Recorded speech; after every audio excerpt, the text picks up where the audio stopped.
안녕하세요. 저는 Kanalan Joy Giano, a BSTM 301 college student. So for today's video, I'm very excited to share my content for Cake Creator Club 2026.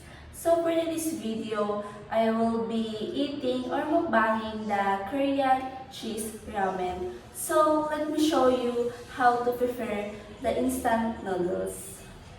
So first, I boil some water in a pot, and next I add the ramen noodles and let it cook for about 3 minutes.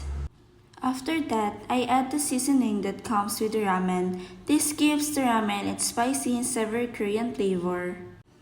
And then, I mix the seasoning and the instant noodles to combine it together.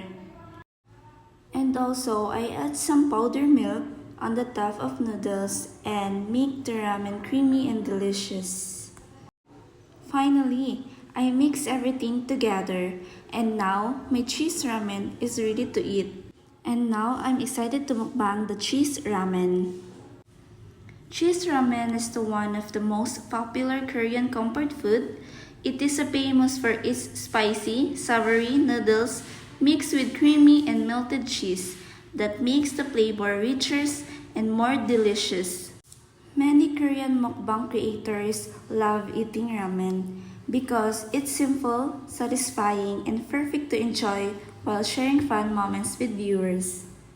As someone who loves Korean culture and food, I'm excited to share this cheesy and flavorful ramen with you today. While eating, this cheese ramen is so good. The noodles are soft, and the melted cheese makes the flavor creamy and rich.